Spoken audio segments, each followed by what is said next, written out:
December 5th, 1952. London, England.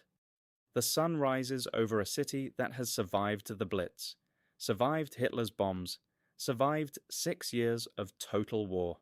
8 million people go about their morning. By nightfall, they can't see their own feet. By Sunday, the air itself is killing them. Not with explosions, not with shrapnel, with chemistry.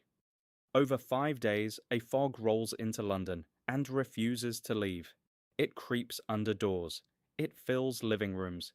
It seeps into hospitals where patients are already gasping for air.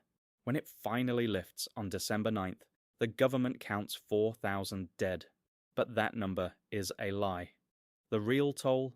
12,000. More civilians than any single bombing raid of World War II.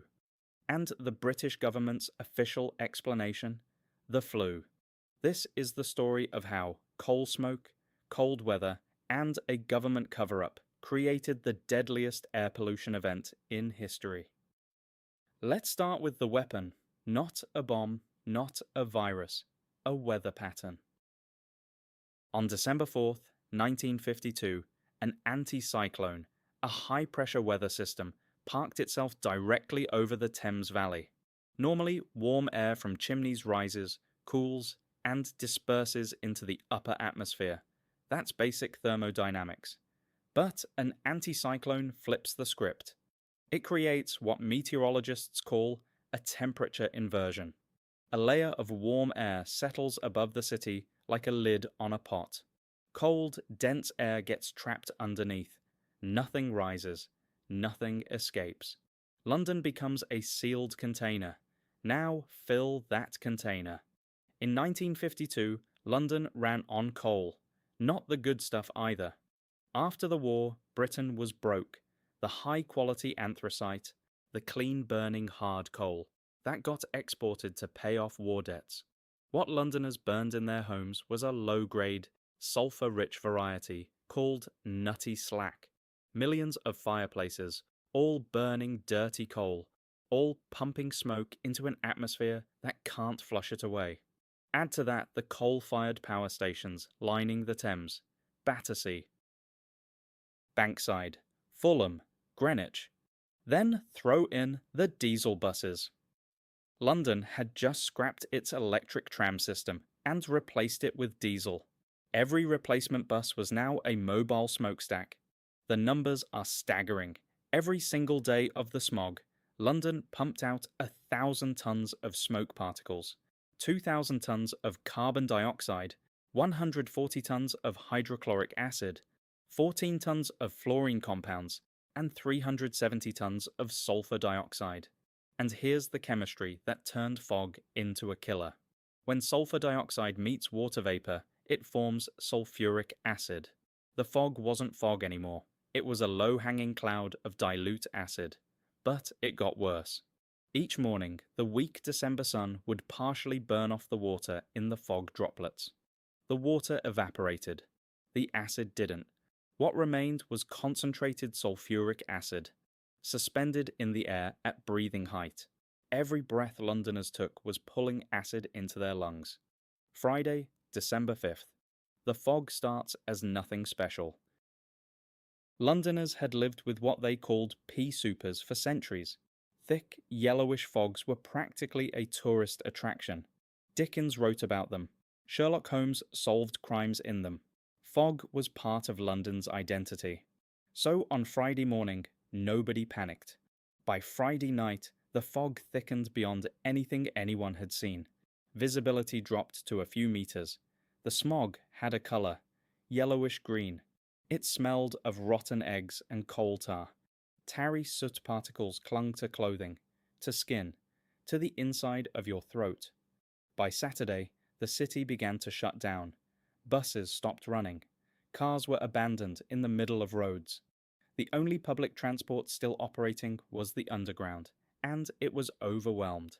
Ambulance services ground to a halt because drivers couldn't see the road. People who needed emergency medical care had to find their own way to hospital, on foot, through air they couldn't see through and couldn't breathe. And then something surreal happened. The fog went indoors. It pushed through cracks in windows. It slid under doors. It filled theaters, concert halls, and cinemas. Shows were cancelled because audiences couldn't see the stage from their seats. In the Houses of Parliament, members watched the smog drift through the chamber. A greasy black film coated every indoor surface. One resident described it this way: the air wasn't just thick and grey, it was yellow, sulphurous, and impenetrable. People walking toward each other on the pavement couldn't see one another until they were 5 feet apart. They'd materialize out of nothing like ghosts, pass in silence, and vanish again. In the Isle of Dogs, visibility was officially recorded as nil. Not low, not reduced. Nil, 0. Bus conductors walked ahead of their vehicles, carrying flares to light the way. Pedestrians shuffled along walls, feeling for street corners with their hands to figure out where they were. People wore makeshift masks of gauze. At railroad crossings, workers placed explosive caps on the tracks so that approaching trains would trigger a bang to warn anyone nearby. Ducks flew into the sides of buildings. At the Smithfield Livestock Show, prize cattle had to be given emergency oxygen. Some of the animals choked to death. Crime spiked. Thieves used the fog as cover, robbing shops and mugging pedestrians who couldn't see them coming or identify them afterwards. Now here's where the killing started. The people dying weren't hit by cars. They weren't lost in the fog. They were in their homes, in their beds. The sulfuric acid in the air was destroying lung tissue. For anyone with a pre-existing respiratory condition, bronchitis, asthma, emphysema. The smog was a death sentence. The acid triggered massive inflammation. Airways swelled shut, lungs filled with pus and mucus. People drowned in their own fluid, in their own bedrooms, while the fog pressed against the windows. The elderly died first, then the very young. Then the otherwise healthy. Hospitals were overwhelmed. Beds ran out, oxygen ran out, and because ambulances weren't running, many people never made it to hospital at all. The death rate during those 5 days hit levels London hadn't seen since the Spanish flu pandemic of 1918. Undertakers ran out of coffins. Florists ran out of flowers. On December 9th, the weather changed. A wind finally arrived and blew the fog out to sea. London could see again. People opened their windows. They swept the black soot off their furniture. And the government told everyone it was over. But it wasn't, because the real death toll was still climbing. In the weeks after the fog, people kept dying. Respiratory infections triggered by the 5 days of acid exposure continued to kill for months. In February 1953, a Labour MP named Norman Dodds told the House of Commons that the fog had killed 6,000, not the official 4,000, and that 25,000 more had filed sickness claims in London during that period. The government's response? They commissioned a report. The report, which was never finalised, blamed the continued deaths on an influenza epidemic. The flu. Convenient. But one man wasn't buying it. E.T. Wilkins, the officer in charge of atmospheric pollution at the Department of Scientific and Industrial Research, effectively Britain's top pollution scientist, did what scientists do. He plotted the data. He charted the death rates from December 1952 all the way through March 1953 and compared them to the previous year. The result was devastating. Death rates were 50 to 300% higher than normal for months after the fog cleared. The total excess deaths? Not 4,000, not 6,000, 12,000. The influenza story accounted for only a fraction of them. The rest were smog deaths, lung infections, bronchopneumonia. Airways physically blocked by the damage the acid had done. People were still being killed by a fog that had lifted months ago. And here's the part that should make you angry. The British government knew coal smoke was dangerous. They'd known for centuries. King James I tried to restrict coal burning in the 1600s. Smog killed people in London in 1813, in 1873, in 1880, in 1882, in 1891, in 1892, in 1948. Each time, the death rate spiked. Each time, nothing changed. Why? Because coal powered the economy. Coal heated every home. Coal was cheap. And confronting the coal problem meant confronting the way an entire nation lived.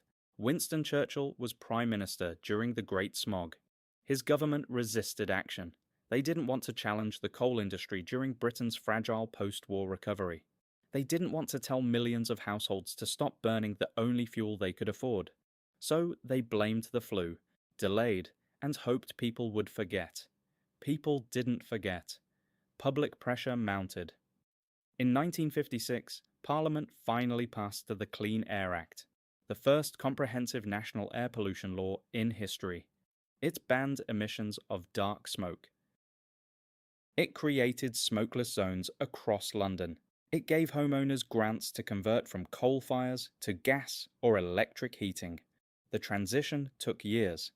In 1962, another smog killed 750 more people. But the trajectory was set. Coal gradually disappeared from London homes and factories. The pea soupers became history.